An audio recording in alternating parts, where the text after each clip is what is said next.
आपको जानकारी दे दें कि आदमपुर उपचुनावों को लेकर हमारे मैनेजिंग एडिटर सुंदर सोलंकी ने कैबिनेट मंत्री कमलपाल गुर्जर से खास बातचीत की है और आपको सुनवाते हैं कि इस बातचीत के दौरान उन्होंने क्या कुछ कहा है। प्रदेश का चुनाव बना हुआ है, इस पर बातचीत करने के लिए हमारे साथ प्रदेश के शिक्षा मंत्री कमलपाल गुर्जर मौजूद हैं। सर, आप लोग ये दावा कर रहे हैं कि आप जीत रहे हैं, किस बेस पे दावा कर रहे हैं? नहीं, बहुत बड़े मार्जिन के साथ भारतीय जनता पार्टी वहां चुनाव जीतने जा रही है। पहला दावा तो यही है कि इस परिवार की एक बड़ी प्रतिष्ठा है वहां, और 1968 से लगातार चुनाव जीतते रहे। वो कांग्रेस की टिकट पे भी चुनाव जीते हैं, और कांग्रेस अगर छोड़ दी तो वो अपनी पार्टी उन्होंने बनाई उस पर भी चुनाव जीतते हैं। उपचुनाव भी जितने सारे उपचुनाव भी उन्होंने जीते हैं। तो एक तो ये भी है, और दूसरी बात है कि अब भारतीय जनता पार्टी के साथ है। भारतीय जनता पार्टी का बहुत बड़ा एक वर्ग जो है वो भारतीय जनता पार्टी का वहाँ प्रशंसक है, मतलब उसकी नीतियों में विश्वास करता है। और अब उन्हें अपने मन की जो थी वही मुराद उनकी पूरी की। अब कुलदीप बिश्नोई भी है और भारतीय जनता पार्टी है, दोनों साथ हैं। तो ऐसे में उनके लिए और भी उनका मनपसंद वो है। तो मैं समझता हूँ कि पिछली बार भी जो चुनाव हुआ था उस चुनाव में भी कुलदीप बिश्नोई जी चुनाव जीते थे, और भारतीय जनता पार्टी ने भी अच्छा वोट वहां लिया था। तो अब दोनों पार्टियां इकट्ठी हैं, तो मैं समझता हूँ ये बम्पर जीत होगी। लेकिन विपक्ष ये कह रहा है कि दरअसल ये जो चला आ रहा है ना, अब बदलेगा, इतिहास बदलेगा, और जो बीजेपी के उम्मीदवार हैं उनको शिकस्त देंगे वो। देखिए, विपक्ष तो इसी प्रकार का विचार करेगा। अब चुनाव लड़ते टाइम में बीच में विपक्ष ये थोड़ी कहेगा कि भाई ये हमारी स्थिति खराब है। यहाँ वो अपनी स्थिति अच्छी है, लेकिन उनकी स्थिति खराब है। बिल्कुल खराब है स्थिति। आप देख लेना, चुनाव के दौरान आपको पता चल जाएगा। क्यों खराब है? नहीं, देखिए, जिस प्रकार से भेदभाव किया। अब आज लीडरशिप किसकी है? चौधरी भूपेंद्र सिंह हुड्डा की।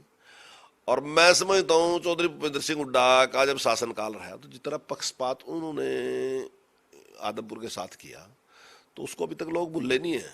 वहाँ डेवलपमेंट के लिए कोई काम नहीं किए गए, और आज उनके पास बताने के लिए भी कोई काम नहीं, क्या काम उन्होंने किए। तो स्वाभाविक ही है कि लोगों के में उनके प्रति नाराजगी है।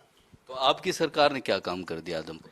नहीं, हमारी सरकार ने काम किए, और अभी भी मैं समझता हूँ कि लगभग 600 करोड़ से ज़्यादा के जो काम हैं उनमें से 300 करोड़ से ज़्यादा काम होंगे, और 300 करोड़ के जो काम हैं वो अभी पाइपलाइन में काम शुरू हुए हैं। कुछ काम होने भी लग रहे हैं, तो काम शुरू हो रहे हैं। और स्वाभाविक है, ये बात स्वाभाविक सी है कि जब सरकार के साथ सरकार का विधायक होगा, ये तो आम जनता भी जानती है कि काम और ज़्यादा होते हैं, स्वाभाविक ही और काम होंगे। अच्छा, इसके अलावा बात करें, आम आदमी पार्टी ने शिक्षा को मुद्दा बनाने की कोशिश करी। वहाँ की आदमपुर में शिक्षा का बुरा हाल है। नहीं, कोई शिक्षा का बुरा हाल नहीं है।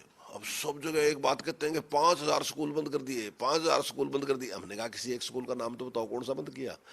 कोई नाम नहीं बताते, लेकिन हर जगह। अब उनको ये भी अनुमान नहीं रहा कि 5000 हरियाणा में अगर स्कूल बंद होंगे तो हरियाणा में टोटल गांव ही 6000 कुछ हैं, यानी कि आप 7000 गांव लगा लो। और अगर 7000 गांव में से 5000 स्कूल होंगे तो हर 7 गांव में से 5 स्कूल बंदेंगे। तो कहीं दिखने तो चाहिए किसी आसपास के गांव में। मेरे गांव में नहीं बंद हुआ, इस गांव में, इस गांव में, इस गांव में, आसपास के 20 गांव में तो आदमी का संपर्क होता ही है। तो उन 20 में से कोई एक तो लोगों को पता है कि झूठ बोलने वाली पार्टी, इनके पास कुछ नहीं है कहने के लिए, वैसे ही झूठ बकाते फिरते हैं। तो उसमें कोई सत्यता नहीं है। पर मैं तो हैरान इस बात पे हूँ कि चौधरी भूपेंद्र सिंह हुड्डा जैसा सीनियर लीडर, इतना वो भी उसने भी यही बयान दे दिया कि 5000 स्कूल बंदेंगे।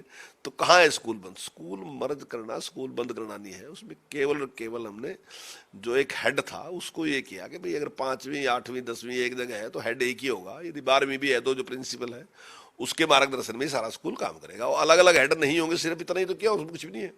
और सर, अगर आदमपुर हल्के की बात करें, वहाँ स्कूलों की क्या स्थिति है आपके हिसाब से? नहीं, बहुत अच्छी स्थिति है, कहीं कोई दिक्कत नहीं है। मैं ये मानता हूं कि हमारे पास टीचरों की कमी थी, लेकिन टीचरों की कमी अगर थी तो अब हम भर्ती शुरू कर दी, और लगभग 12000 के आसपास, 11000 कुछ टीचरों की हमने एडवर्टाइज भी कर दी।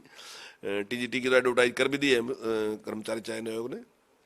और अभी हमने एक परमिशन भी ले ली माननीय मुख्यमंत्री जी से, कौशल विकास के थ्रू हमने ले ली कि हम उसमें रख सकते हैं। तो उसके तहत हम बाकी के टीचर भी रख लेंगे, और मैं समझता हूँ कि अब हमारे पास टीचरों को कोई कमी नहीं।